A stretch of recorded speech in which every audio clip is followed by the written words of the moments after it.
이스라엘 백성들에 대한 그 역사는 우리가 뭐 너무나 익히 교회 안에서 많이 들은 이야기들입니다. 애굽 제국이 두 눈 시퍼렇게 뜨고 있던 그 한복판에서 하나님께서 다들 아시는 것처럼 기적적인 권능의 역사로 이스라엘 백성들을 구원해 내셨습니다. 400년 동안 노예 생활을 하던 이 언약 백성 수백만 명을 건져내셔서 그들을 애굽에서 뽑아내셨습니다. 죽음을 눈앞에 두고 있었던 이 늙은이 한 사람이라든지 양새끼 한 마리도 놓치지 아니하시고 고스란히 그것을 다 빼내오셔서 하나님이 그 이스라엘 백성들에게 약속하신 대로 약속의 땅 가나안으로 옮기셨던 이 출애굽의 역사는 어떤 인류의 역사가 그와 같이 드라마틱하게 이루어진 국가가 있었을까요? 아마 없었을 것 같습니다. 굉장히 드라마틱했고 또 쾌재를 부르는 그 승리의 그 환호가 그들에게 있었고요. 그런데 이 이스라엘 백성들이 다들 아시는 것처럼 이스라엘 역사 가운데 가장 비참하게 무너졌던 시기가 언제냐라고 묻는다면 성경의 증언에 의하면은 그것은 사사시대라고 말할 수 있습니다. 가장 참담하고 비극적으로 타락해버린 이 시대가 언제냐고 물어본다면 사사시대인 거죠. 이스라엘은 어떤 국가였습니까? 역사상 그런 하나님의 은혜를 어떻게 한 국가가 그렇게 한 큰 은혜를 다 누릴 수 있었는지, 은혜를 입은 나라는 일찍이 없었고요. 그러나 약속의 땅 가나안에 세워진 나라였던 이 이스라엘은 사사들을 통해서 하나님이 직접 통치하시는 이 신정 왕국이었음에도 불구하고 역사상 가장 참담하고 또 가장 어둡고 가장 비극적으로 타락해 버리고 만 것이 바로 이 이스라엘의 역사입니다. 이것은 뭐 그냥 저희가 지어낸 얘기가 아니고요. 성경이 우리에게 증언하는 바 이스라엘이 어떻게 망가졌었는지 그 사사기를 읽어보시면 쭉 아실 겁니다. 그들이 어떻게 망가졌었는지. 하나님께서 그들의 죄악을 보고 고대 근동에 있는 국가들을 이용하셔서 그들을 치시면 그들이 또 쫄딱 망해서 하나님께 회개하고, 하나님이 또 긍휼과 그 자비가 너무나 풍성하셔서 그들을 용서해 주시면 또 배부르고 등 따시면 또 똑같은 짓을 반복하고. 그러니까 이 괘씸하잖아요. 같은 죄를 반복해서 짓는다는 것이, 똑같은 짓을 똑같이 하고 있다는 것이 너무나 괘씸하지 않습니까? 그런데 이스라엘이 그런 짓들을 저질렀다 이 말입니다. 성막, 하나님의 임재의 상징이었던 성막은요 사사시대 때 예배의 중심이었음에도 불구하고 이 성막을 찾는 사람들이 더 이상 없었습니다. 하나님께 어떻게 예배하는 것인지, 예배란 무엇인지, 우리 마음의 중심에 하나님을 어떻게 섬겨야 하는 것인지. 성막은 이스라엘의 상징과도 같았죠. 이스라엘이 하나님의 임재를 뜻하는 상징과도 같았죠. 멈춰 있을 땐 그들의 중심에 있었고, 그리고 그들이 전진할 때는 그의 최앞선에 있었던. 제사장은 어땠습니까? 오늘 본문 말씀 9절에만 보아도 오늘 저희가 읽은 이 사무엘상 1장은 사사시대를 배경으로 하는 시기입니다. 사사시대에서 이제 왕정시대로 넘어가는 그 접점에 있다는 것을 여러분 이 시기를 좀 우리가 잘 기억해야 됩니다.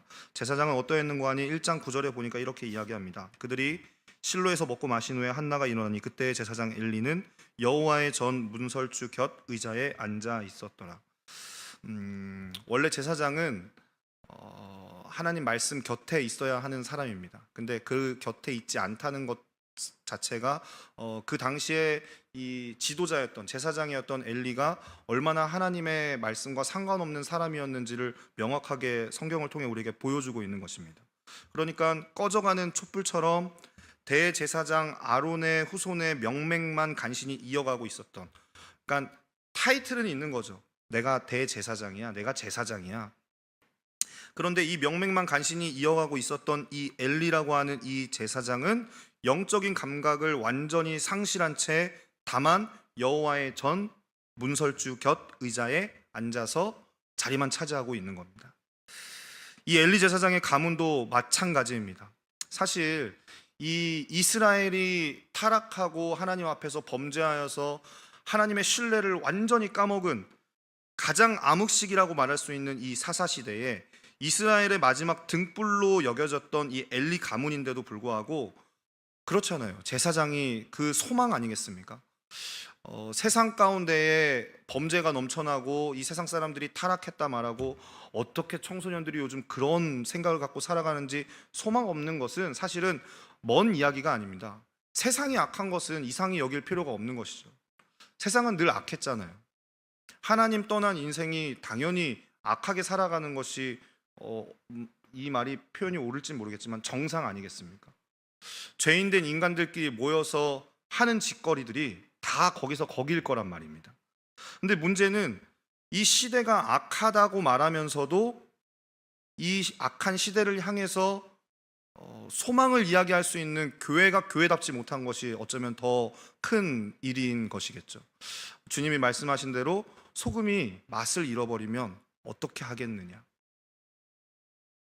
음식이 가만히 실온에 놔두면 부패하는 것은 당연한 일인데 그 부패를 방지할 수 있는 이 소금의 역할을 하지 못한다면 이거 어떻게 하겠느냐.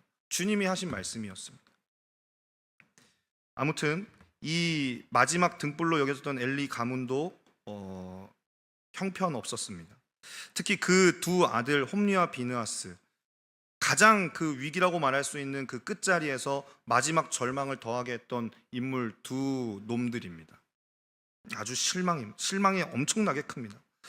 눈에 안 보이는 하나님을 전혀 인식할 수 없었던 이 제사장 자식들이 하나님의 이름을 무참하게 짓밟았고요, 조롱했습니다. 제가 이 얘기를 다 풀어서 설명하면 시간이 길어지잖아요. 괜찮아요? 그래도 될까요? 한 형제가 너무 격렬하게 이렇게 고개를 너무 돌리셔가지고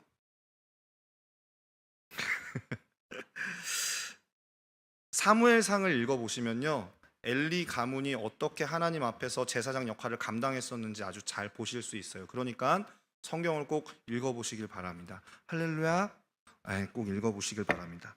그 부분 중에 조그만 부분만 제가 읽어드리도록 할게요. 사무엘상 3장 11절 14절 말씀 제가 읽겠습니다. 여호와께서 사무엘에게 이르시되 보라, 내가 이스라엘 중에 한 일을 행하리니 그것을 듣는 자마다 두 귀가 울리리라.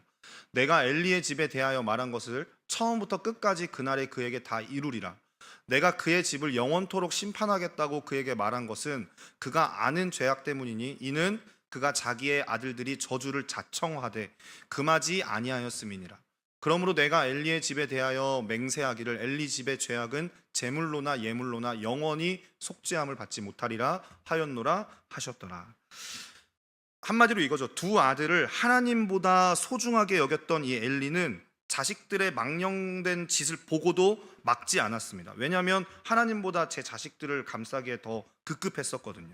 하나님 이 사실에 대해서 굉장히 분노하신 것입니다. 그렇기 때문에 제사장 가문이 이렇게 무너졌으니 이스라엘 이 국가 안에 소망을 이야기하라고 한다면 그 소망을 찾을 수가 없는 것이죠. 희망은 어디서도 찾아볼 수가 없었습니다. 대표적으로 엘리 제사장 가문의 이야기가 나왔지만 이스라엘 백성들 어느 누구도 이보다 덜 하지 않은 그런 삶을 살았던 것이 그들의 형편이었다 이 말입니다. 역사상 가장 완전한 하나님의 법을 받았고 가장 완전하신 여호와 하나님이 친히 다스리시는 그 나라에서 살았던 이 언약 백성이었던 이스라엘의 총체적인 이 타락은 그 누구도 어떤 방법으로도 회복이 불가능해 보이는 거예요. 내일이 없어요. 그냥 그렇게 자기들 죗값으로 살다가 그냥 지옥을 향해 다른 박질을 하는 거예요. 자기들이 무슨 짓을 저지르고 있는지도 모른 채 그냥 그렇게 살아가고 있는 것입니다. 한 줄기 빛조차 비치지 않는 이때에 그러면 그렇게 사랑을 이야기하시는 하나님께서는 이 시기에 어디서 무엇을 하고 계시나? 도대체 하나님은 이 불쌍한 이스라엘 백성들을 제3자로서 바라봤을 때 아니 이스라엘 백성들 그렇게 사랑하신다고 말씀하시는 그 하나님이 도대체 이 백성이 이 지경이 되기까지 하나님 어디서 무엇을 하고 계시는 거야?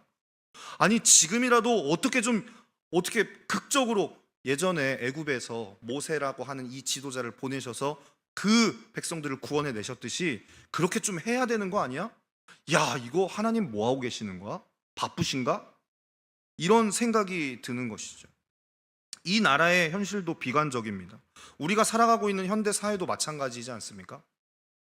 사사시대와 견주어서 전혀 조금도 뒤처지지 않습니다. 냉정하게 바라보자면 이 시대의 교회는 회개할 힘이 없어 보이는 거예요. 저희 8월 달에 했던 복음 집회, 회개라고 하는 큰 생명을 얻는 회개라고 하는 이 큰 주제를 가지고 3일 동안 너무 은혜로운 시간을 가졌지만, 회개에 대해서 이야기하면서도 감히 그와 같은 생명을 얻는 회개의 그 능력이 대한민국 교회 가운데 얼마나 그 회개의 능력을 체험하고 있으며 경험하고 있으며 그것을 큰 무기로서 갖고 있는 교회가 몇이나 될 수 있을지, 자신이 저지른 실수와 죄악들 가운데에서 당당하게 인정하고 그것 가운데에서 하나님 앞에 엎드려서 눈에 보이는 사람의 평판보다 보이지 않는 하나님을 더 경외함으로 그렇게 서 있을 수 있는 목회자와 교회가 얼마나 많이 있을지. 사람들 눈 가리기 급한 거죠. 자신의 실수를 인정하고 싶지 않은 거죠. 왜냐하면 자기의 권위가 무너지기 때문에.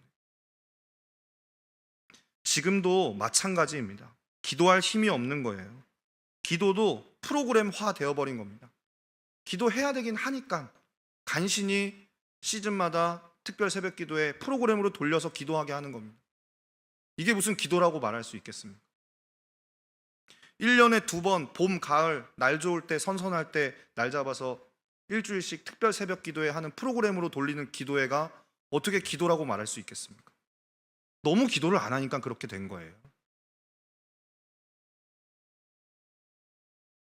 그럼에도 이 마지막 때에 저는 감히 역사의 해답을 가진 교회가 못 일어나면 누가 이 위기를 희망으로 바꿀 수 있을지 교회 아닌 다른 어떤 것에서도 찾을 수 없다고 저는 감히 생각을 하고 있습니다. 여전히 교회는 이 땅에서 소망이 되어질 수 있습니다. 여러분도 그렇게 좀 생각하십니까? 이 악한 세상을 향해서 이 복음을 줄 수 있고 생명을 전해줄 수 있는 유일하게 세워진 기관이 하나님이 세우신 그 조직이 저는 교회라고 믿고 있습니다.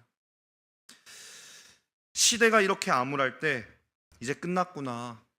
야, 교회마저 저렇게 타락해버렸으니 뭐 더 이상 뭐 어떻게 그걸 제한할 수 있는 무슨 뭐가 있겠어? 소망이 없어. 다 끝났어. 라고 이렇게 생각하고 말하는 그때에 도대체 하나님은 뭘 하고 계시나? 하나님은 지금 어디서 무엇을 하고 계시나? 하나님의 나라는 도대체 어디에서 찾을 수 있는 건가? 서두에 잠깐 설명드렸던 것처럼 사사시대는 이스라엘 역사상 가장 암울했던 시기입니다. 가장 참담하고 암울한 시기입니다. 다 꺼져가던 등불과도 같았고요. 그냥 푹푹 쓰러지는 그냥 갈대와도 같은 그 시기였습니다. 그런 이스라엘의 맥은 이 사무엘상, 저희가 읽은 이 본문 말씀 사무엘상을 기점으로 해서 사사시대에서 이제 왕정시대로 이어지는 그 맥을 우리가 바라볼 수가 있습니다. 그러니까 거의 끊어진 역사의 고리를 이었던 자들이 있었다라는 것이죠. 그런데 그 왕정시대를 잇게 하는 아주 중요한 이 시기에 가장 큰 역할을 했던 사람이 제사장 그룹이 아닌 거예요. 엘리 제사장 가문이 아니었다라는 것입니다. 오히려 이 엘리 제사장의 가문은 이스라엘 백성들 그 누구보다 더 타락하고 더 몹쓸 짓을 많이 한 인간들이었습니다. 하나님의 저주를 자청했고요. 이스라엘의 마지막 희망마저 꺼버리는 미친 짓을 해버리고 만 거예요. 레위 지파도 아니었고 이스라엘 각 지파마다 존재했던 장로들도 이 중요한 역사의 고리를 이어나가는 주인공이 아니었습니다. 율법이 규정한 제도도 혈통도 그대로였지만 그 속에 생명력이 없었기 때문에 그 사사시대와 왕정시대를 잇는 그 중요한 인물이 오늘 사무엘상 1장에 등장하는데 한나입니다. 이 그림이 오해를 하시면 안 됩니다. 제가 그냥 가장 고화질의 이미지 파일을 제가 PPT에 사용한 것이지 계속 보면 볼수록 자꾸 2단에서 사용하는 그림 같은 그림체 같은 그 느낌이 제가 자꾸만 들어서 아까 그 지체들한테 물어봤거든요. 이거 2단 같냐고. 그랬더니 절대 오해하지 마시고 2단들이 사용하기 때문에 그게 문제가 되는 거지 저의 그 의중은 거기에 있지 않다는 것을 여러분들이 꼭 믿어주시길 바랍니다. 그러니까 저거 이단에서 쓰는 거 아닌가 이렇게 생각하시면은 제 어떤 그 신학과 제가 갖고 있는 그 모든 것들이 부정되기 때문에 그렇게 생각하지 마시고 넓은 마음으로 저 그림보다 문자에 더 집중해 주셔서 봐주시면 좋겠습니다. 네. 이 사사시대와 왕정시대를 잇는 인물로서 성경에 소개하고 있는 인물은 바로 이 한나라고 하는 여인입니다. 에브라임의 산간 지방에 있는 라마다임의 간신히 경건의 명맥을, 경건이라고는 찾아볼 수 없는 시대이지 않았겠어요? 경건의 명맥을 이어가던 한 집안이 있었는데, 그것도 그 집안 식구 중에 제일 불쌍하고 불행한 이 주인공이 된 이 한 여인, 이 한나라고 하는 여인, 이 이름의 뜻이 풍성한 은혜라는 뜻입니다. 풍성한 은혜라는 이 이름의 뜻과는 전혀 어울리지 않는 삶을 살아가고 있는 이 여인은 특별한 이유가 없어요. 본인이 잘못한 것도 없고 실수한 것도 없는데 아이를 못 낳는 거예요. 근데 고대 이스라엘에서 아이를 못 낳는다는 것은 그냥 하나님 앞에서 저주받은 여인이라는 타이틀을 받기에 충분했습니다. 그러니까 하나님한테 얼마나 큰 죄를 저지르고 저주를 받았으면 애를 못 낳아? 이렇게 여겨지던 시기였다라는 것이죠. 사무엘상 1장 10절에서 11절 말씀 우리가 같이 한번 읽어볼까요? 그가 얼마나 힘들어 하였는지 같이 한번 읽어보도록 하겠습니다. 시작.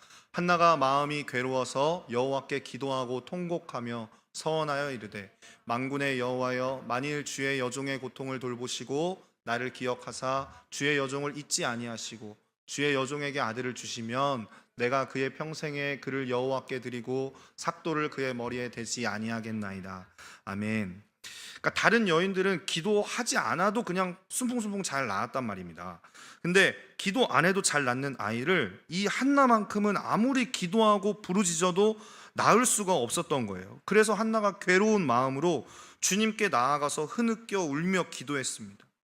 그의 마음을 다 100% 공감할 수 없겠지만 제가 F로서 공감해 보려고 노력을 많이 했습니다.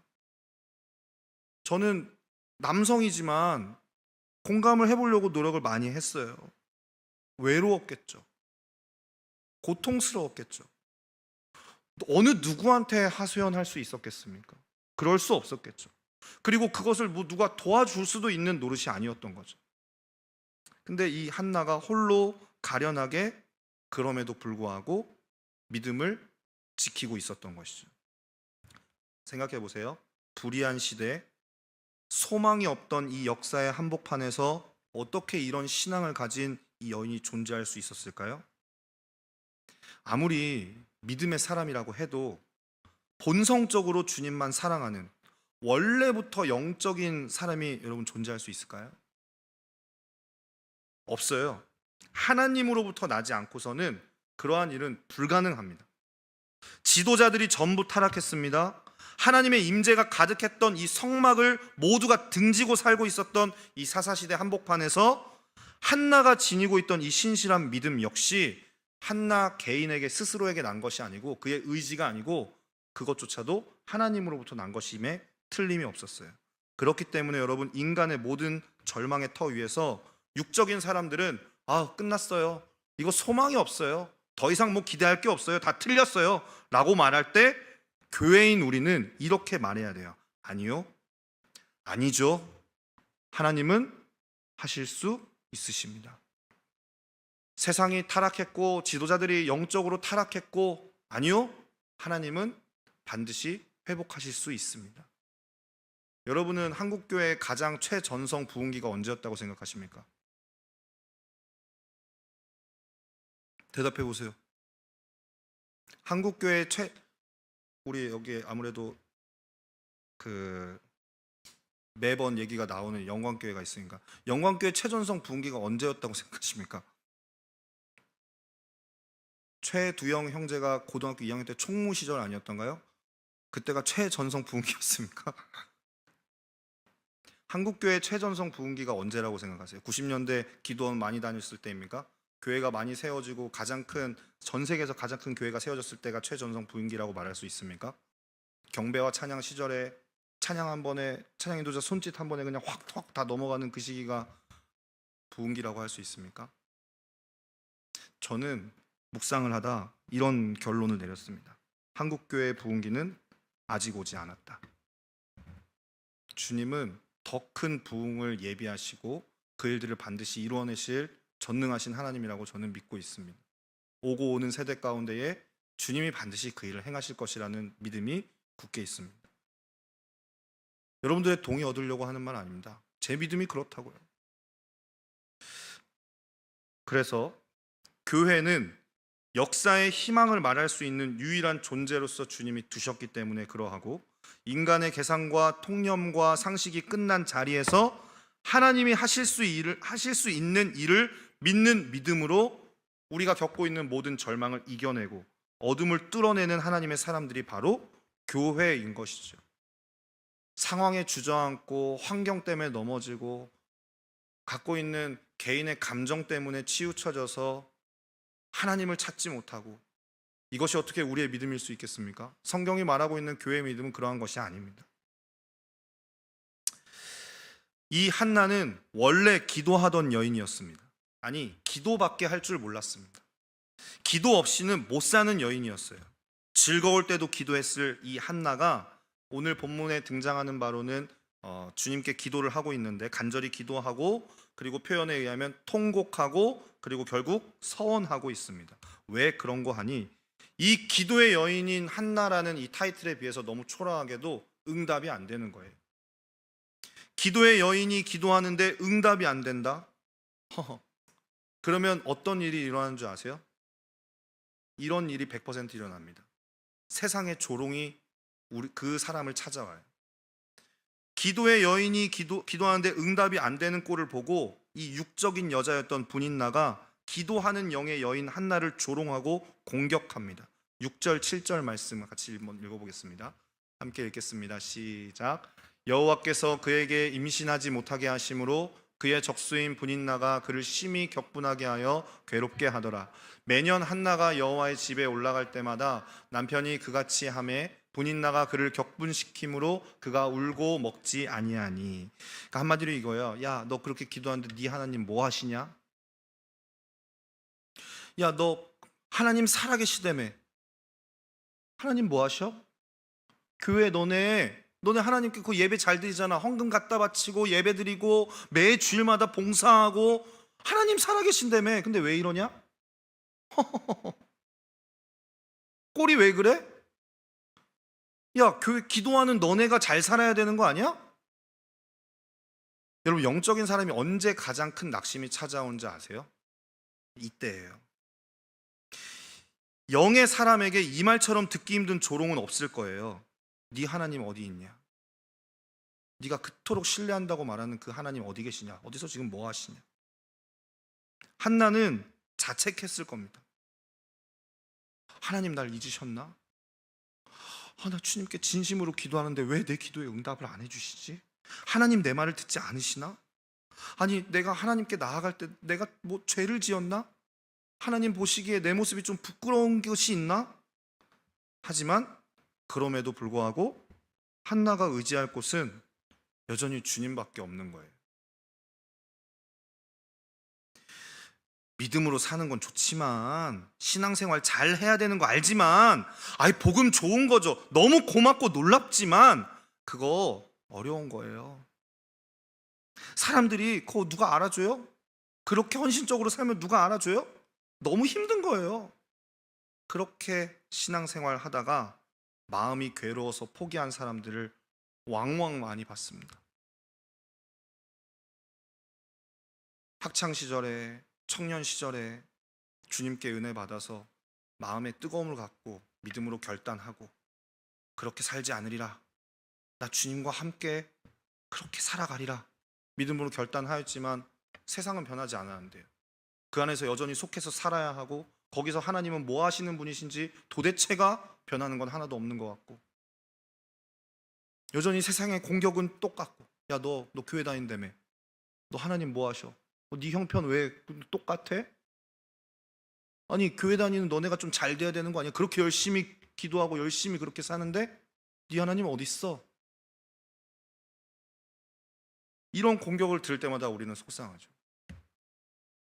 그런 순간들이 계속해서 학습되고 반복되다 보면 우리의 신앙도 시들 수밖에 없는 것이죠. 이렇게 살아서도 변하는 건 없구나. 저는 기성세대들이 교회를 떠난 이유를 분명하게 알 것 같습니다. 변하는 게 없는 거예요. 뜨거웠던 적이 없었던 게 아니라 나 과거에 뜨거웠었지. 과거에 그랬었지. 근데 내 삶은 변함이 없는 거예요. 그게 우리를 얼마나 괴롭게 만드는지 모릅니다. 그렇게 하나님 따라 살겠다고 진짜 주님 나 진짜 주님 사랑하게 됐어요. 나 그러니까 주님 진짜 따라서 살래요. 그렇게 결심했다가 살다 시간이 이만큼 지나다 보니까 너무 어려워서 너무 괴로워서 어느새 다시 원위치로 돌아가신 분들을 왕왕 많이 봤죠. 돈도 벌어야 되고 직업도 가져야 되고 가정도 지켜야 되고 또 자식 나면 자식들도 먹여 살려야 되고. 그게 잘못됐다는 것이 아닙니다. 한나는 달랐습니다. 마음이 괴로웠어요. 그 분인나의 그 조롱하는 소리를 들으면서 얼마나 자책하고 힘들어했겠습니까? 맞는 말이거든요. 내가 그렇게 주님께 매달려도 기도해도 변하는 거 하나도 없거든요. 나한테 문제가 있나? 도대체 왜 주님은 내 기도에 응답하지 않으시지? 누구보다 신실하게 살려고, 나 정말 순수하게 살려고 주님 앞에 결단했었는데 왜 이거 변하지 않는 거지? 그런데 중요한 건 이거예요. 그렇게 괴롭고 힘들고 마음에 속상하고 그럼에도 한나에게는 여전히 주님밖에 없는 거예요. 의지할 곳이 거기밖에 없는 거예요. 마음이 괴로웠어요. 그렇지만 여호와 하나님께 더욱 달려갔습니다. 기도하고 기도했습니다. 그럼 이쯤 되면 문제가 풀려야 되는데 문제가 풀리기는커녕 더 괴로워지기만 하는 거예요. 여러분, 누군가 이런 말을 했어요. 기도가 고통이 될 때까지 해봤냐? 여러분, 기도를 고통이 될 때까지 해본 적 있으세요? 기도하는 것마다 응답이 되면 얼마나 신이 나겠어요. 기도하는 것마다 다 문제가 해결되어지고 소원이 성취되어지면 얼마나 신바람 나겠냐는 거예요. 근데 기도하다 포기한 거 말고 이 기도를 끝까지 붙잡고 있는데 그게 고통이 될 때까지 기도해 보셨냐고요. 마음이 계속 괴로워지는 거예요. 그것 때문에. 고통이 찾아왔습니다. 근데 한나는 끝까지 그것을 놓지 않았어요. 더욱 기도했어요. 고통이 더할수록 기도했어요. 과연 이가 얼마나 대단한 용기나 의지를 가졌기 때문에 이런 기도를 하나님께 드릴 수 있었겠어요? 한나가 의지가 충만했기 때문에 그랬을까요? 한나가 얼마나 하나님에 대한 신념이 굉장히 강한 여인이었기 때문에 그렇게 할 수 있었을까요? 아니에요. 3살배기 어린 아이는 이제 막 말을 떼고 이제 막 좀 걷기 시작하고 좀 이렇게 자기 제멋대로 살려고 하는 이 젖먹이 아이는요, 엄마 품 떠나면 죽는 줄 알아요. 막 우는 거예요. 밤새 울 능력이 아이한테 있다고 하더라고요. 그렇죠, 용규 형제? 아이를 이제 우리 너무 이쁜 아기를 출산해서 지금 키우고 있으니까 육아하다 힘들어서 여기 온 건 아니죠? 잠시 도피하러 온 건 아니죠? 아이에게는 밤새 울 수 있는 능력이 있어요. 밤새 우는 거 힘든 일인데도 불구하고 아이에게는 그러한 능력이 있다고요. 의지 때문에 내가 오늘 밤새 내 의지를 보여주마. 응? 엄마 아빠 한번 두고 보자. 오늘 한번 내가 아주 그냥 내가 어떤 인간인지 한번 보일 테니까 오늘 한번 해보자. 이 의지를 갖고 우는 게 아니라 대단한 각오와 결심이 있어서 밤새도록 울 능력이 그 아이에게 있는 게 아니라 엄마가 떨어지면 죽는 줄 아는 거예요. 그냥 엄마 없으면 못 사니까 그렇게 울어대는 거예요. 누가 여러분 하나님 편에 끝까지 매달리는 줄 아십니까? 대단히 잘나고 공부 많이 하고 신학적으로 똑똑하고 막 엄청 뛰어난 이런 사람이 끝까지 하나님께 매달려 있을까요? 가진 게 많고 사람들의 평판이 좋고 인기가 좋고 남들이 부러워할 만한 많은 것들을 가진 사람이 하나님 앞에 끝까지 붙어 있을까요? 복을 많이 받아서? 아니요. 절대 아닙니다. 오히려 너무너무 약해서 너무너무 두려워서 하나님 없으면 죽는 줄 아는 거. 내 삶에 하나님이 떠나면 큰일 나는 줄 아는 사람. 하나님 손길 놓치면 못 사는 사람들. 그런 사람들이 끝까지 가더라고. 그런 사람들이 끝까지 주님 편에 남아있더라고. 기도의 자리에 남아서 복음 편에 서서 끝까지 주님께 매달리더라고요. 마태복음 7장 7절에 기도의 삼중적 약속이라고 알려져 있는 황금 구절이 나옵니다. 제가 읽어보겠습니다. 구하라 그리하면 너희에게 주실 것이요, 찾으라 그리하면 찾아낼 것이요, 문을 두드리라 그리하면 너희에게 열릴 것이니. 여러분, 이 말씀 간단하게 얘기하면요, 뭐 복잡하게 생각할 거 없습니다. 기도해라, 더 기도해라, 고통이 찾아오면 더욱 기도해라, 끝까지 기도해라, 이 뜻이나 다름이 없습니다. 한나는 기도가 운명이 된 사람이에요. 놀랍게도 하나님은 주님을 사랑하는 이 연약한 여인이었던 한나의 태를 오늘 성경에 보니까 일부러 아이를 갖지 못하게 하셨다라고 이렇게 이야기합니다.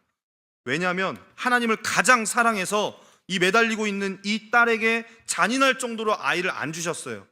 기도가 고통이 될 때까지 힘들어 하는데도, 그 조롱을 당하면서 세상 가운데에 그 조롱을 다 온갖 몸으로 받아내면서 있는데도, 마음이 다 상했는데도 안 주셨어요.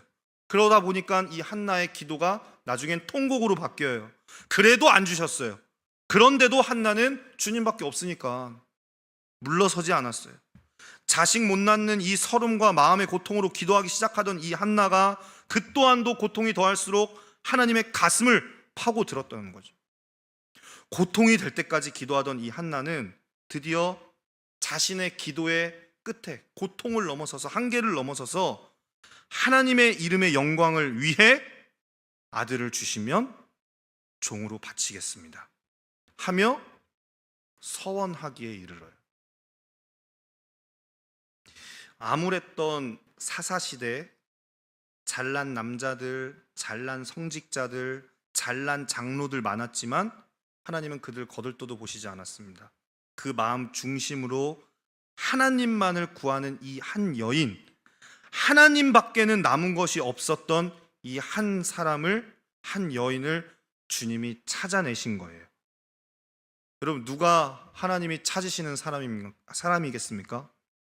전심으로 하나님을 구하는 사람, 그 마음의 중심에 다른 것 다 없어져도 하나님 한 분밖에는 남은 것이 없는 사람. 이 한나, 자신의 고통에서 출발한 그 기도가 나중에는 주님의 이름의 영광을 구하는 서원의 자리로 승화될 때까지 주님이 어떻게 하신 거예요? 애를 안 주신 거예요. 주님은 기다리고 계셨어요. 그러다가 그 기도의 양이 찼을 때 주님이 드디어 이 천하고 고통받는 한 여인의 그 작은 심령 안에 하나님 나라를 담으셨습니다. 그리하여 한나는 역사 속에서 하나님 나라의 찬란한 영광을 드러냈던 다윗 왕국의 통로가 되는 역할을 한 것이죠. 아들을 주시면 나실인으로 바치겠습니다 라고 했었던 이 한나의 서원 기도가 하나님이 일하시기로 결정한, 일하실 수 있는 믿음의 통로의 역할을 한 거예요. 왜 사무엘상 그 중요한 시기에 사사시대와 암흑기였던 사사시대와 왕정시대를 잇는 이 사무엘상 중요한 1장에 뜬금없이 애를 못 낳는 한 여인의 이야기가 왜 소개되어지고 있는지 아십니까? 주님이 반드시 하고 싶은 이야기가 있는 거예요. 우리 생각에는 너무 더딘 것 같고 너무 불합리해 보일지 몰라도 그렇잖아요. 하나님 너무 잔인하시잖아요. 애를 못 낳아서 괴로워하고 있는 이 한나를 바라보시면서 애를 계속 안 주시잖아요. 고통이 됐는데도 안 주시잖아요. 뭐 약 올리는 것도 아니고. 주실 거면 좀 빨리빨리 좀 주시지.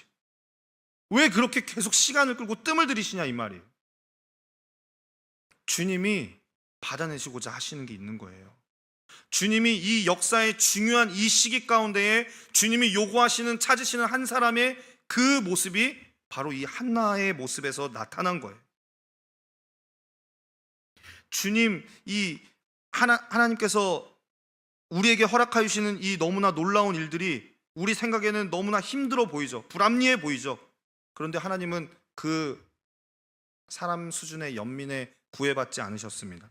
우리의 육적인 상식과 헤아림으로는 도저히 이해할 수 없는 하나님 나라의 원리가 바로 여기에 있는 것입니다. 신약 성경에서 마리아의 창가라는 것이 나옵니다. 그게 신약 성경에서는 유명하다면 구약에서는 이 한나의 창가가 있습니다. 사무엘상 2장 1절에서 10절 말씀인데요. 안 썼어요. 너무 길어서. 그래서 성경책 한번 찾아보시라고. 죄송합니다. 너무 안 썼어. 너무 힘들어가지고 오늘 내일 주일 준비도 해야 돼서 안 썼어요. PPT 만들다 너무 길어 이러면서 이제 안 썼어요. 제가 봉독하겠습니다. 혹시 성경책 있으신 분들은 따라가시면 좋겠습니다. 한나가 기도하여 이르되 내 마음이 여호와로 말미암아 즐거워하며 내 뿔이 여호와로 말미암아 높아졌으며 내 입이 내 원수들을 향하여 크게 열렸으니 이는 내가 주의 구원으로 말미암아 기뻐함이니이다. 여호와와 같이 거룩하신 이가 없으시니 이는 주밖에 다른 이가 없고 우리 하나님 같은 반석도 없으심이니이다. 심히 교만한 말을 다시 하지 말 것이며 오만한 말을 너희의 입에서 내지 말지어다.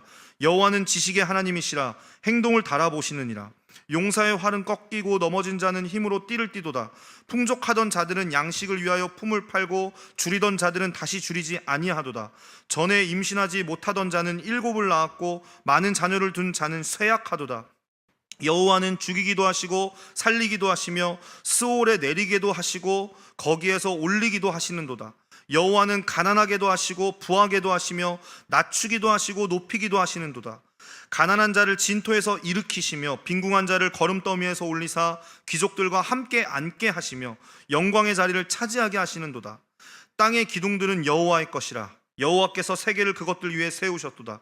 그가 그의 거룩한 자들의 발을 지키실 것이요 악인들을 흑암 중에서 잠잠하게 하시리니 힘으로는 이길 사람이 없음이로다.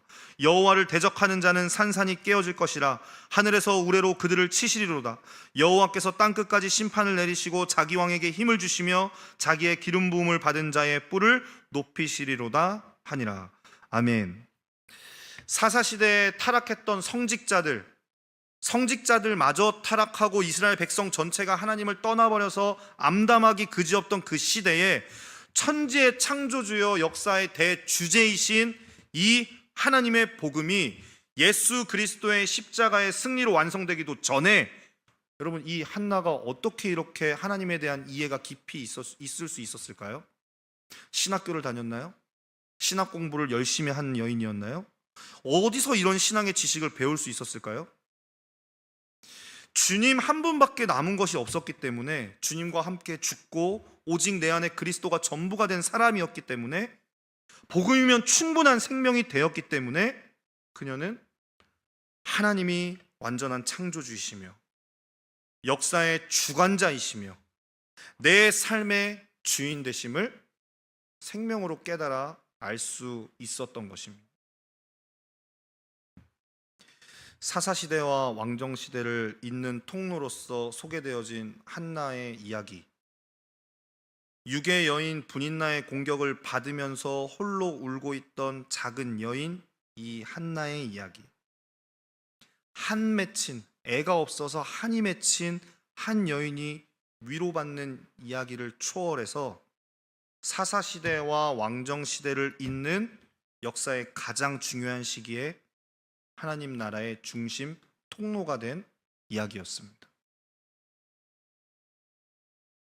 디모데후서 3장 12절 함께 읽어보도록 하겠습니다. 함께 읽겠습니다. 시작. 무릇 그리스도 예수 안에서 경건하게 살고자 하는 자는 박해를 받으리라. 마지막 때를 살아가고 있는 저와 여러분, 위기의 때를 살아가고 있는 저와 여러분, 그리스도 안에서 경건하게 살고자 하면 박해를 받습니다. 거짓말을 할 수가 없어요. 예수 믿으면 모든 일이 잘 풀릴 거라는 거짓말을 할 수가 없어요.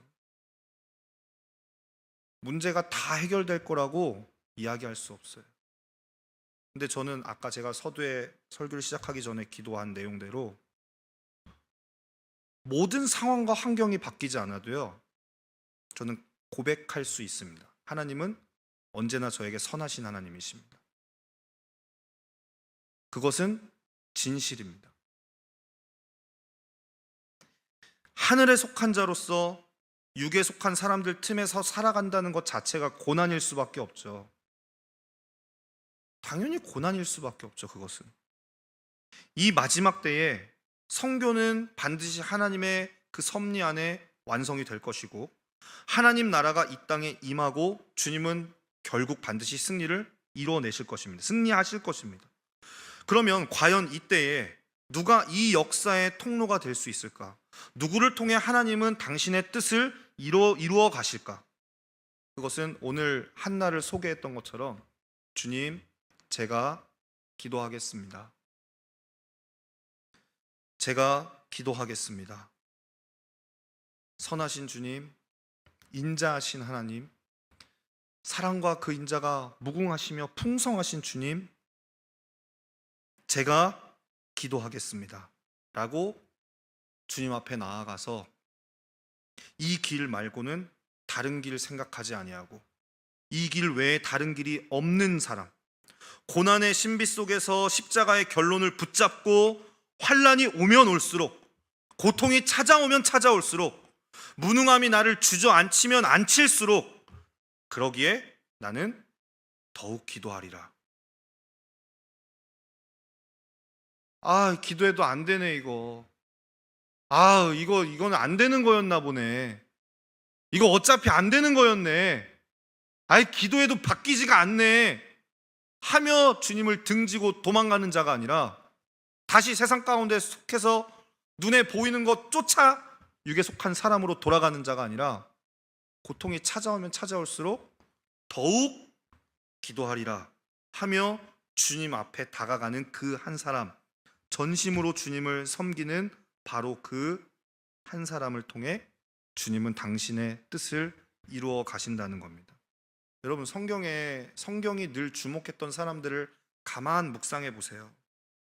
요셉이 그러했고요, 다니엘이 그러했고요, 에스라도 그러했고, 느헤미야도 그러했습니다. 시대마다 사람들의 인기와 평판 가운데 살고 있는 자들이 아니라 늘 시대를 역행하며 하나님의 그 진리의 가치를, 그 깃발을 높이 드는 자들이었다고. 하나님은 다수를 통해 일하신 적이 없으세요. 오히려 하나님 앞에 순전하고 거룩하게 비춰진 이 거룩하게 주님 앞에 나아간 소수의 사람들을 통해서 하나님 나라를 이 땅에 이루시고 역사를 운행해 오셨다, 이 말이에요. 그래서 저는 저희 모임이 부끄럽지 않습니다. 사람이 많이 모이지 않는다고 해서 막 낙심이 된다거나, 사람이 많이 모이지 않아서 썰렁하다 이런 생각, 물론 그 기분 탓은 있을 수 있겠죠. 썰렁할 수는 있잖아요. 그냥 사람이 많이 없네 이렇게 생각할 수는 있죠. 하지만 그것 때문에 낙심하거나 염려하진 않습니다. 권면은 하겠죠. 계속 기도가 필요한 친구들 있으면 좀 같이 와서 기도하면 좋겠다. 복음을 들어야 될 친구들이 있다면 복음이 들려지는 자리에 초청을 하거라. 이렇게 권면은 하겠지만, 그것이 제가 이 사역을 감당하는 데 있어서 그만해야 될 이유가 되어질 수는 없습니다.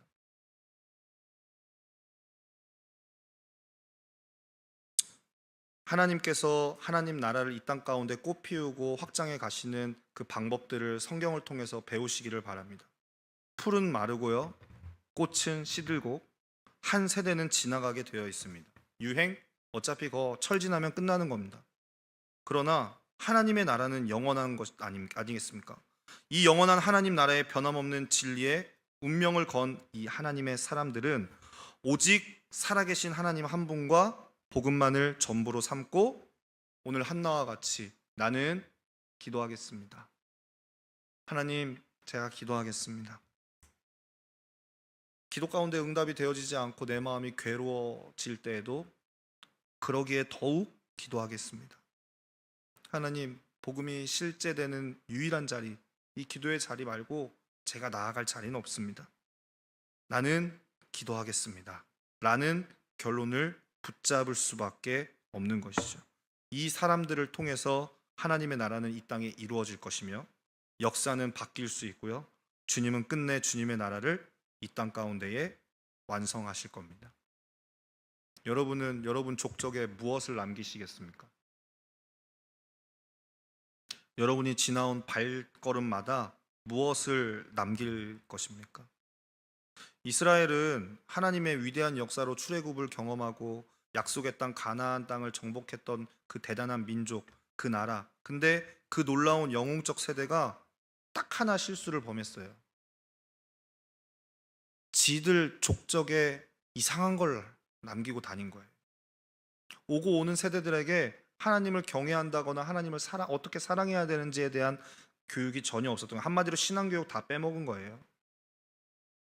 애굽의 노예였던 자들이 어엿한 자유민이 되어서 나라를 세웠지만 그들은 다음 세대를 신앙으로 세우는 일에 실패했어요. 이것이 바로 그 끔찍한 사사시대를 만들어내는 단초가 되었단 말입니다. 사사기 2장 10절 말씀 같이 한번 읽어보겠습니다. 함께 읽겠습니다. 시작. 그 세대의 사람도 다 조상들에게로 돌아갔고 그 후에 일어난 다른 세대는 여호와를 알지 못하며 여호와께서 이스라엘을 위하여 행하신 일도 알지 못하였더라. 아멘. 아멘. 이 말은 고작 신앙 하나 실패했다는 말이 아닙니다. 그런 의미가 아니에요. 이 실패가 다른 모든 것들을 다 망쳐버렸다고요.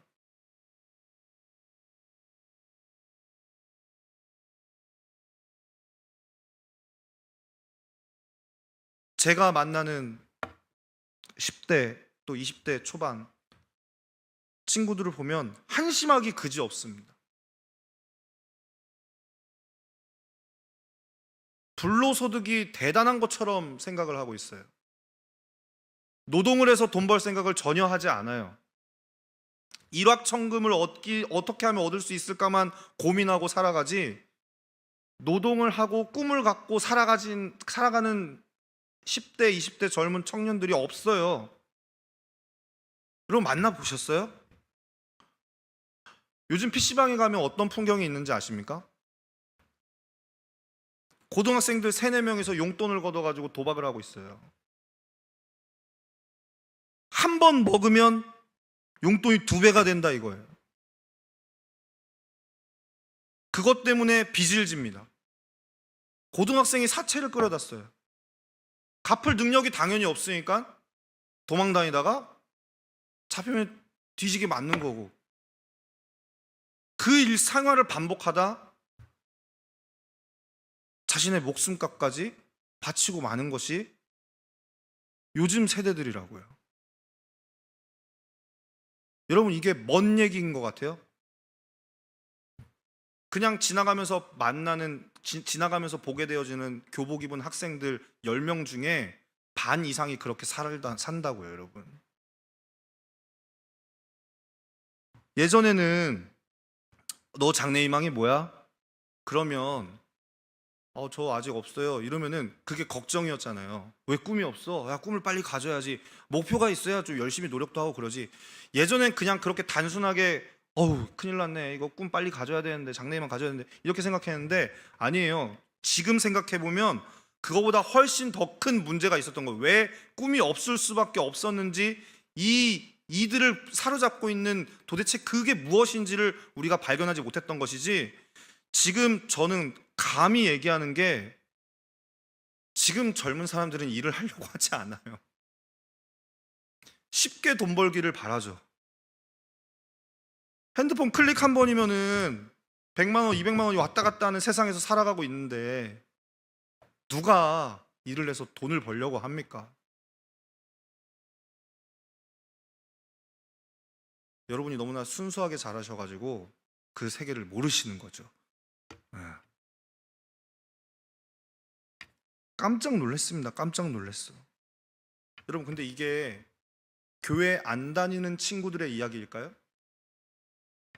그렇지 않단 말입니다. 왜 그렇게 된 거죠? 고작 신앙 하나 실패했기 때문에 라고 이야기할 수 있을까요? 다음 세대의 위기다. 다음 세대에 어떡하냐. 다음 세대가 죽어가고 있다. 이것은 그냥 비단 데이터로만 분석이 되어지는 수준을 넘어서서 우리는 그들의 수에 집착하지 말고 그들의 영혼의 상태에 집중을 해야 하죠. 그들에게 생명을 줄 수 있는 유일한 가치가 무엇인지, 그들에게 무엇을 가르쳐야 하는지. 제가 전에 다니던 사역했던 교회에서 담임 목사님에게 기획안을 하나 낸 적이 있습니다. 과외를 하겠다고. 과외를 한번 해보고 싶습니다 했어요. 왜냐면 애들 과외라 그러면 학원 과외라 그러면 환장하고 그냥 부모님들이 다 밀어주니까 그것 때문에 애들 만날 시간이 없고, 그러면 나도 또 하나의 과목으로서 내가 과외 선생님이 돼서 목사님 저도 돈 받고 그렇게 한번 해보겠습니다. 근데 한 명도 등록을 안 했어요. 제가 모자란 탓도 있었겠죠. 하지만 저는 거기서 문제를 찾고 싶지 않았고 생각해낸 끝에 결국의 결론은 부모님들이 수학 영어보다 성경을 더 귀중하게 생각하지 않는구나 라고 결론을 내렸습니다. 왜요? 수학, 과학은 몇십만 원씩 주면서 과외를 시키는데 중요하다고 말하는 신앙교육에 대해서는 왜 과외를 하면 안 됩니까? 제가 10,000원 달라 그랬거든요. 한 달에 10,000원. 애하고 간식 사 먹게. 그건 있어야 되잖아요. 간식비는 있어야 될 거 아닙니까? 아멘이죠. 아멘이시죠. 예. 그 신앙교육, 중요하다 말하는 신앙교육. 그러니까 우리가 입만 살아서 입으로만 신앙교육이 중요하고 하나님이 중요하고 이야기하지만 우리의 목숨을 걸고 생명을 걸고 우리의 신앙을 걸고 이야기할 때는 얘기가 너무나 달라지는 것이죠. 신명기 6장 4절에서 5절 말씀에서는 주님이 이와 같이 분명히 이야기하셨습니다. 이스라엘아 들으라. 우리 하나님 여호와는 오직 유일한 여호와이시니 너는 마음을 다하고 뜻을 다하고 힘을 다하여 내 하나님 여호와를 사랑하라. 아멘. 이 명령에 이어서 요구하신 것이 무엇이냐면은 말씀의 사람이 되라는 것입니다. 그리고 너는 이것을 너희 자녀들에게 가르치라.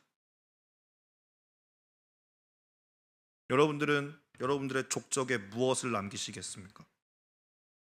비록 우리가 이 땅에 살고 있지만 이 땅의 가치와 또 통박으로 굴려대는 이 경험, 그 경험으로 사는 자가 아니라 살아계신 하나님 앞에 사는 줄을 알아서 생명과 진리의 성경의 말씀을 마음에 새겨서 그것이 우리의 존재가 되게 하고 자녀에게 부지런히 가르쳐서 내가 맡은 우리 사랑하는 우리 후배들에게 열심히 가르쳐서 그들에게 유일한 유산이 이 복음이 되어질 수 있도록 해야 되지 않겠습니까? 여러분 개교회가 살 수 있는 한 가지 방편을 말씀드리자면 다음 세대가 살아야 됩니다. 다음 세대가 살려면 다음 세대가 복음을 알아야 됩니다. 다음 세대가 복음을 알려면 복음 집회에 나와야 됩니다. 이상하게 좀 귀결이 좀 이상하네요, 목사님. 뭐 약 파는 사람 같기도 하고 제가 네, 맞는 얘기를 좀 약 파는 것처럼 얘기해서 죄송하지만 이 이스라엘 백성들을 역사를 여러분 꼭 기억하셨으면 좋겠습니다. 모든 걸 성취한 후에 이 세대 이제 잘 먹고 잘 살게 되었잖아요. 어디 가서 굶어 죽는 사람 그렇게 많지 않지 않습니까? 살만하니까 먹고 마시고 시집가고 장가가고 사고 팔고 자식들 기름지게 잘 키우고 성공해서 다음 세대들 걱정 없이 PC방 다니고 열심히 자기 하고 싶은 거 하면서 마라탕 사 먹고 다 먹을 거 다 먹으면서 배부르게 삽니다. 근데 앞불사 신앙의 유산을 남기질 못했다면, 우리 교회의 다음 세대들에게 신앙 교육이 되어지지 않았다면, 여러분 한번 생각해 보세요. 일주일에 교회 학교 1시간 남짓 드려지는 이 예배로 인해 그들의 삶이 바뀔 수 있습니까? 저는 없다고 봅니다. 그러니까 주일 예배 드리는 거 너무 중요해요. 너무나 귀중합니다.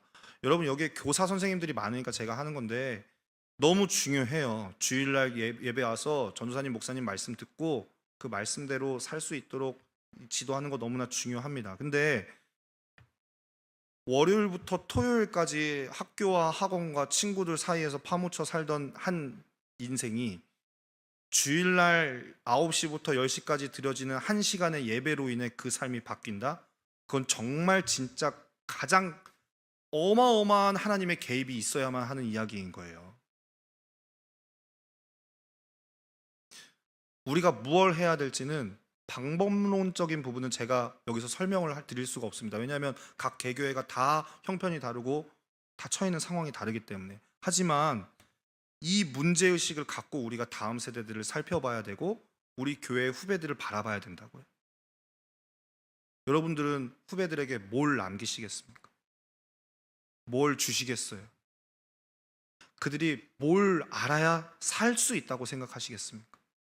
그리고 그를 위해서 정말 중요한 가치라고 여겨지는 그 가치를 전해주기 위해서 어떤 대가 지불을 하실 수 있으시겠어요? 결정적인 선택의 기로에 섰을 때마다 선배들의 천박한 가치는 그대로 드러났습니다. 저는요,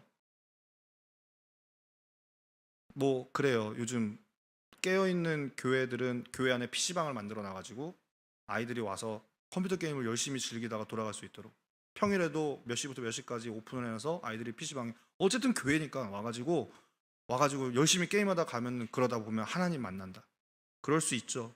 하나님 수단과 방법을 가리지 않으시고 영혼들을 구원해주시기 위해서 그와 같은 방법을 사용할 수도 있죠. 하지만 그 방법에 대한 그 설명이 너무나 유치한 거예요.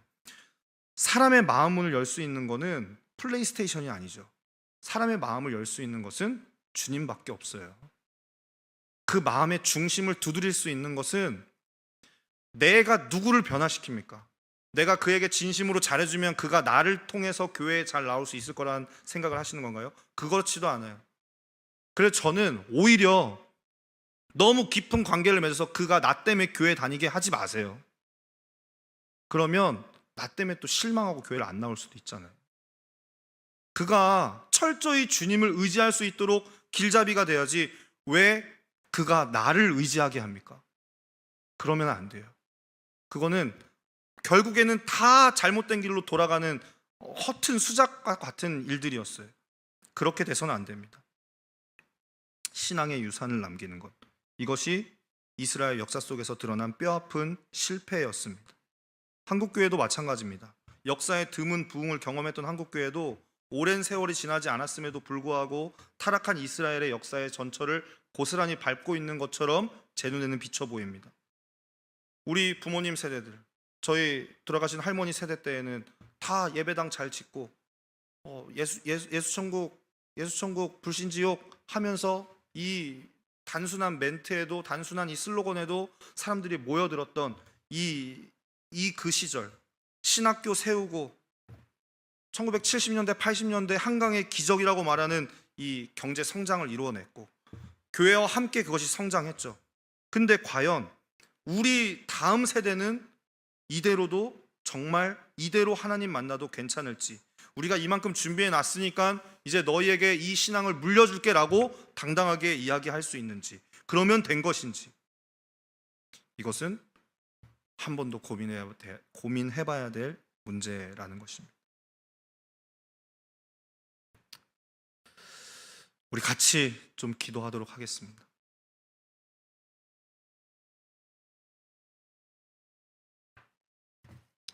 먼저는 저와 여러분이죠. 저와 여러분이 먼저는 한나와 같은 사람이 되어야만 할 것입니다. 왜냐하면 우리는 너무나 쉽게 신앙생활을 하고 있습니다.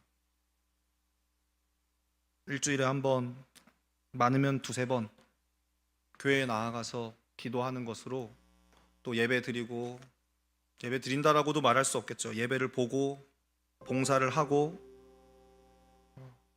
좋은 말씀에 공감하면 그 말씀이 내 말씀인 양, 말씀에 동의가 되면 그게 나에게 그 말씀이 심겨진 양, 우리의 삶의 작은 습관조차도, 내 썩은 가치관조차도 바꿀 수 없는 이 맥 빠진 복음임에도 불구하고 좋은 말씀이니까, 나 거기에 동의했으니까 그게 내게 생명이 된 것 같이 이야기하고 있는, 좋은 목사님 만나는 거 너무나 큰 축복입니다. 그런데 좋은 목사님 만나는 게 끝이 아니라 좋은 목사님 만났으면 그 목사님 통해서 하나님 만나야 되는 게 궁극적 우리의 목표 아닙니까? 좋은 목사님의 말씀을 듣고 신앙생활 하는 거 너무나 중요하죠. 좋은 가르침 안에 있는 거, 그 울타리 안에 있는 거 너무나 좋은 겁니다. 하지만 그 말씀에 동의되어진다고 해서 그 목사님의 신앙이 우리의 신앙이 되는 건 아니죠. 언제 그 말씀이 내 삶의 믿음으로 들어와서 결부되어진 적이 있습니까? 세상에서 유행하는 가치가 아니라 정말 하늘의 가치로, 이 땅에서 잘 먹고 잘 살고 성공하는 재주꾼, 세련된 죄인이 아니라 정말 하나님을 두려워할 줄 아는 사람, 변하지 않는 성경의 가치와 진리에 목숨을 걸고 설령 그 일 때문에 세상 가운데 왕따를 당하더라도, 그 일 때문에 조롱을 당하더라도 한나처럼, 사무엘처럼, 다니엘처럼 이 진리의 운명을 걸고 걸어갈 용기 있는 믿음과 진리의 사람으로 저와 여러분이 먼저는 세워지고 있냐, 이 말입니다. 이 시간 같이 한번 기도할 때 이렇게 기도했으면 좋겠습니다. 하나님, 기도하겠습니다. 하나님, 주님께 기도의 자리에 나아가서 주님이 하시는 말씀을 듣기를 원합니다. 하나님, 내 문제를 갖고 나아갔지만 처음에는 내 문제 때문에, 내 상황 때문에, 내 환경 때문에 주님 앞에 고통스러워하며 기도했지만 그 기도에 응답하지 않으시는 하나님 때문에 하나님을 멀리 등지고 돌아섰던 것이 아니라, 그럼에도 불구하고 나에겐 주님밖에 없어서 기도에 응답하지 않으시는, 침묵하고 계신 그 하나님일지라도 그래도 난 그 주님밖에 없어서 주님께 매달리고 기도하고 또 기도하고 기도의 자리로 나아가서 더 깊이 기도하고, 그러다가 그 기도가 괴로워져서 내 마음에 낙심이 찾아와서 고통이 되어지고, 그 고통 끝에 내가 주님 앞에 서원하기에 이르게 되어지는 주님, 그게 제가 되어지기를 간절히 소망합니다. 하나님, 그 서원을, 나의 그 믿음의 고백을 결국 받아내셔서 하나님 나라가 확장되어지는 그 통로로 사용되어 줄 수 있다면, 하나님, 나에게 이 기도의 자리를 끝까지 사수할 수 있는 이 믿음을 허락하여 주옵소서. 하나님, 내가 한나와 같은 믿음으로 주님 앞에 나아가기를 원합니다. 하나님, 내가 한나와 같이 주님 앞에 기도의 자리를 사모하기 원합니다. 더욱 기도하겠습니다. 고통이 찾아와도 더욱 주님 앞에 매달리겠습니다. 하나님, 나의 문제가 해결되지 않을 때에도 더욱 주님 앞에 나아가 하나님, 나의 믿음을 주님 앞에 드리며 나의 삶을 받으시는 그 주님 앞에 모든 것을 드리며 주님과 함께 동행하기로 결정 내리고 주님 앞에 나아가겠습니다. 하나님, 우리의 기도 가운데 응답하여 주옵소서. 우리의 기도 가운데 말씀하여 주옵소서. 우리의 기도의 고민 끝에 주님이 하시는 그 놀라운 일들을 발견케 하여 주시고 그곳 가운데 나아가게 하여 주옵소서. 이 시간 우리의 삶을 주님 앞에 드리며 또 우리의 삶을 받으셔서 하나님 나라를 확장하는 그 통로를 삼으실 주님 앞에 나아가며 이 시간 함께 기도하며 더 깊은 예배를 위해서, 더 깊은 기도의 시간을 위해서 주님 앞에 나아가며 기도하며 나아가도록 하겠습니다. 함께 기도드리겠습니다. 사랑과 인자가 풍성하신 주님, 참으로 감사합니다.